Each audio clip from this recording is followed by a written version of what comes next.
Halos 5 dekada na siya sa larangan ng TV at showbiz.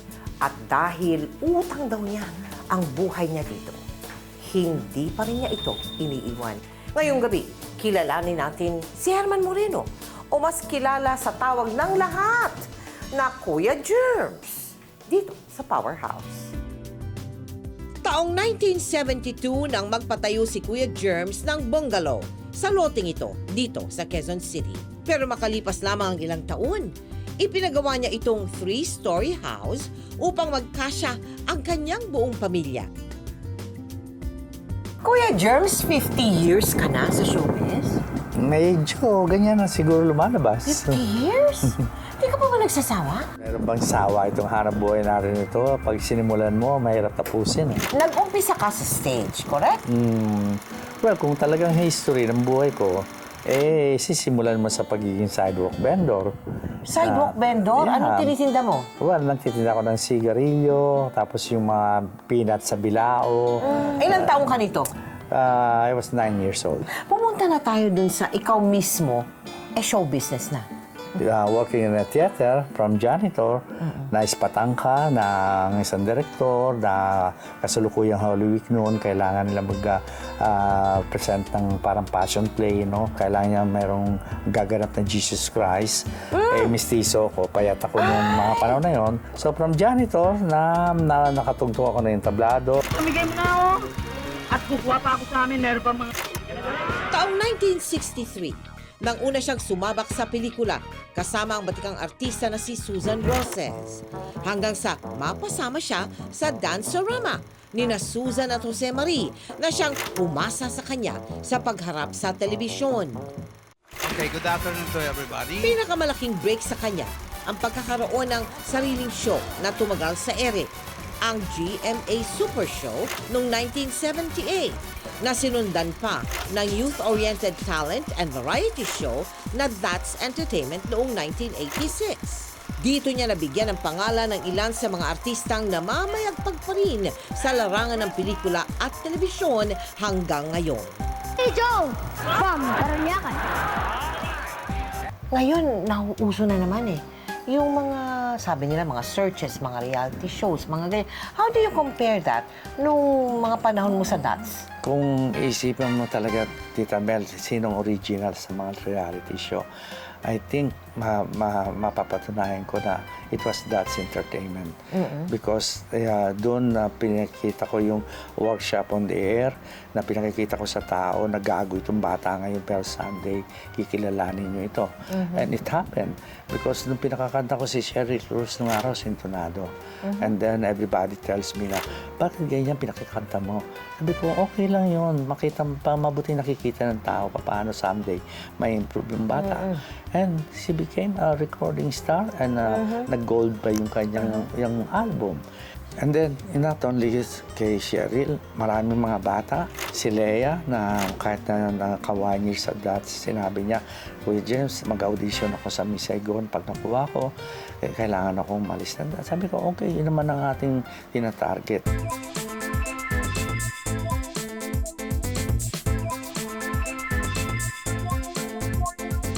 Tunay nga namang masasalamin sa bawat sulok ng bahay ni Kuya Germs ang malaking kaugnayan niya sa larangan ng telebisyon. Dahil ang bawat isang bagay na nakadisplay sa kanyang living room ay may kwento. Kuya Germs, what room is this? Ako, puno-puno ng collections mo. Well, sinabi mo na rin lamang, mga koleksyon.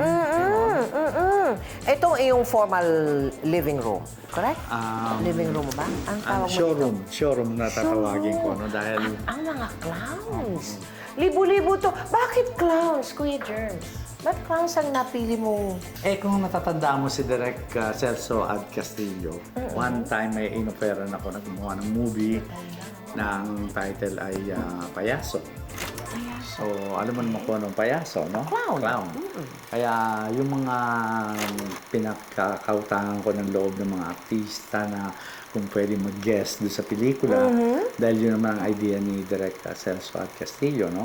Lahat yung nagkaroon ugnayan sa aking programa, i-guess ko. Believe it or not, hindi naman wala naman silang talent fee, pero ang ginawa nila sila pa nagregalo ng mga clown sa Puro akin. clowns. Doon nag-uumpisa yung collection mo. Meron bang isang particular clown dito na malapit sa puso mo? Well, pag ulitin ko, pag minahal mo, wala na yung particular na mahal mo sa kaysa sa isa, no? Lahat yan mahal ko Lahat dahil yan, oo. merong pinanggalingan, merong nagbigay. At kung papansinin mo, lahat yan is smiling. Smiling clowns. Ayaw mo nung malungkot Ayoko na malungkot. Yun ang, Okay. alam mo si mahal nating Helen Bella, nagregalo sa akin. Isang clown na malungkot siya, nakapalumbaba. So sabi ko, Helen, huwag ka magagalit. Palitan mo ito nung nakangiti. Sabi ko gano'n. So, binalik ko yung clown na yun at binigyan niya ako ng ibang kapalit.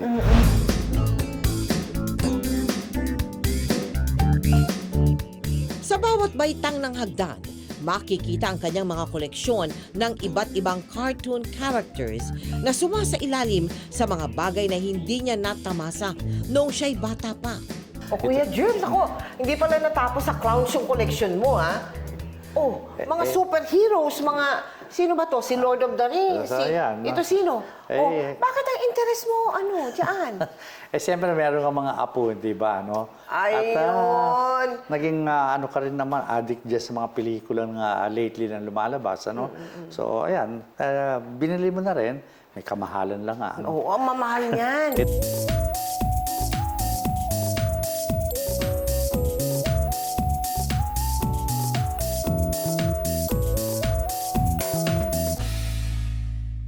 Ito naman, mga tapes na mga sa show ko, nung GMA Super Show. Ay, may collection ka pa? That's Entertainment. Hindi kaya nasisira yung mga...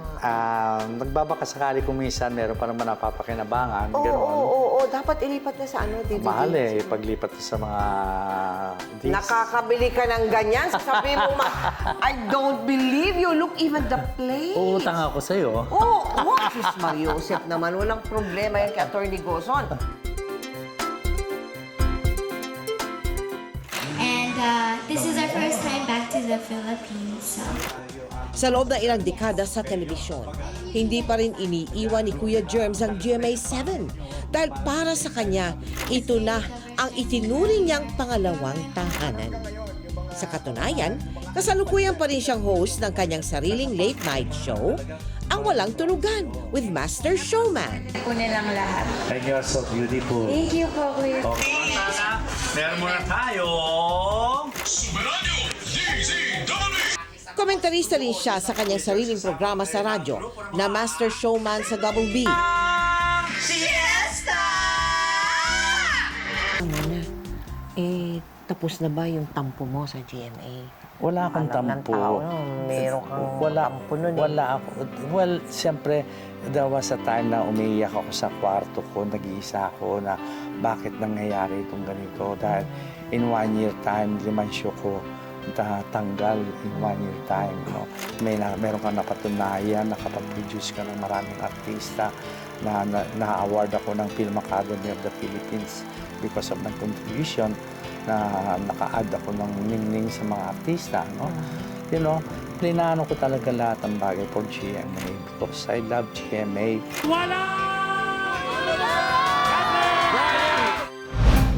Tunay nga namang naging makulay ang buhay ni Kuya Jerms sa show business. Kitang-kita rin sa kanyang bahay ang kanyang personalidad.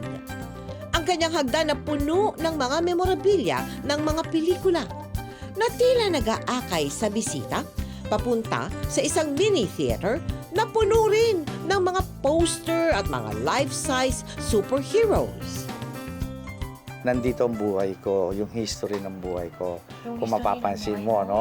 Kung Sige nga, Kuya Jerms, i-point out mo nga. merong curtain. Ano yung curtain? May Yun, curtain. nag-ano yan, naging Telon. tilonero ko nung araw sa Clover. Okay. Ikaw yung nagbubukas, Ako nagsasara ng nagbubukas, telon. ako nagsasara, Sa Clover, okay. oo. Kung So, meron kang telon, okay. Nakita mo yung mga poster na yan, yung Ay, mga ganda ng still gamit pictures, ano? Oo. Pag nag-change program nung araw, ako nagpapalit ng mga... ikaw nagpapalit. Oo, kung ano yung Nasa showing labas na, na showing, now kung ano yung showing, next attraction, coming, coming oo, soon. coming Ako soon. nagkakabit yan, mga ganyan, ano? Oo. Siyempre, pag ang theater tapos ng last screening, magsasara na, maglilinis ka ng theater. Ikaw rin naglilinis Yung mga ng siya, theater. sa mulat yung Oh. ganyan. Namumulot pa kami niyan. Baka mayroong mga naiwanan, mga gano'n, ano? Mga barya-barya May barya-barya dyan, ano?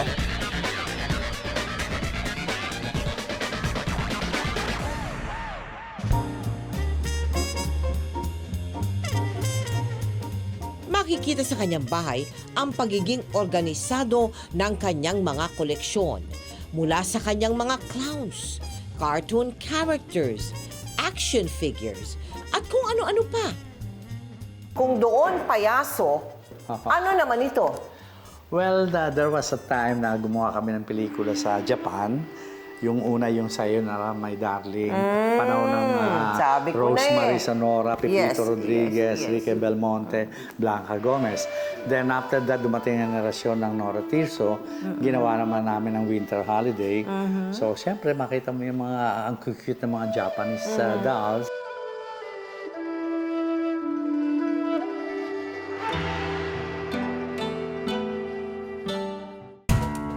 Sa dami ng mga artistang nagdadagdag sa kanyang lumalaki pang koleksyon, kitang-kita ang pagpapahalaga at pagtanaw nila ng utang na loob kay Kuya Germs. Dadagdag ko lang, no? Kung mapapansin mo yung mga characters na yan, na cartoons, na Yes, movies, oo. Beauty and the Beast, ang Sleeping Beauty, Cinderella, nandiyan si Peter Pan, nandiyan si Aladdin. Lahat yan na talagang nagpunta ako sa Disneyland, nakita ko yan. Eh talagang, ayaw ko, naaliw ako mabuti. Bili dito, bili doon, pati yung mga crystal balls na yan. Na, collector's items talaga. In love. At pag tinitignan mo, nai-inlove ka. Kayo, Doon talaga. sa mga, collector's Kaya yung mga item. apo ko, pag nagpupunta rito, yun ang isang maaliw ko sa mga apo ko na hindi sila malikot. Tulad ng isang payaso, makulay ang naging buhay ni Kuya Germs. At lahat daw ng ito ay utang niya sa Panginoon. So lahat ng yan, from movies and television, umaakot tayo nung araw. Ay, ikaw hanggang ngayon, umaakot ka pa rin, So yan ang inspirasyon talaga na made ka na, meron ka na At napatunayan. na-appreciate ka ng tao. Yes, at hindi ko akalain yung itong ganitong edad mo, meron ka pa napatunayan na nakaganap ka sa isang pelikula, naman magsabi ng naging mga best edad supporting dyan. actor ka. Gano'n? Oh, di ba? Yan ang nakakaano talaga. Sa pagiging host naman sa television, ay nako, ilang Sa taon. katutak na, ilang oo, taon. sa katutak na naibigay sa'yo. Educational, negosyante. Correct. Sa New York pa nanalo, yung negosyante. Yes. Kahit matagal na sa industriya, hindi pa rin nakakaligtas mula sa mga intriga si Kuya Germs. Ay, yung Jake Vargas, Oo. na nagkaroon daw kayo, na-involve ka daw doon sa, isang director or something. Pumunta ako sa isang taping nila. Tunawagan ako ng ama ng bata na galit na galit at nagpipigil sa sarili dahil minura yung bata. So, sumugod ako. Ang alam ko, yung pagmumura. So, ang sinabi ko dun sa director, bakit yung ginagawa yan? Ang artista hindi minumura. Gusto kong suguro niya uli, Pero kung yung ama nakapagpigil, so pinigilan ko na yung sarili ko. And then, brinot out ko sa management. Nalungkot man daw sa pagkakasangkot sa ilang kontrobersya. Muli namang nabuhayan ng loob si Kuya Germs sa pagbabalik bansa ng kanyang superstar best friend na si Nora Aunor. Kamusta, Kuya Germs, si Nora? Bumalik sa'yo si Nora, ha? Well, kahit naman nung nandun siya sa Amerika, nagkikita kami pag pumupunta ako. And then, nung nandito naman ako at nandun siya, nagtatawagan, gano'n, nagkakausap. So, itong pagbabalik niya, nag-decide siya na sabi niya, dadalaw siya. So, sabi ko, Guy, hintayin mo muna mayroong kumuha, magkakaroon ng project para pagbalik mo rito, at least may ingay, may hindi babalik ka lang dahil nga gusto mong bisitahin ang kapatid mo o kamag-anak mo. So, nakinig naman siya sa akin na hintayin muna yung tamang timing. Tunay na kaibigan, yan si Kuya Germs. Kaya naman, hinding-hindi niya papayagan maagrabyado ang sinumang minamahal niya. Sabi mo nga, 5 dekada ka na dito sa sa hanap buhay na ito. Siyempre, nagpapasalamat kami sa napakalaking kontribusyon mo. No? Hindi lamang sa showbiz, hindi lamang dyan, kundi sa buhay namin. Sa buhay ng mga nanood sa iyo mula pa noon hanggang ngayon. Walang kaduda-dudang institusyon na nga si Kuya Germs. At gaya ng maraming institusyong tumatak sa ating mga puso, mananatili ang kanyang pangalan hindi lamang sa larangan ng showbiz, kundi sa ating mga humahanga sa kanya. Hanggang sa susunod na Lunes, samahan niyo po akong bisitahin ang bahay at silipin ang buhay ng mga personalidad na nabibilang sa Powerhouse. Ako po si Mel Tiangco.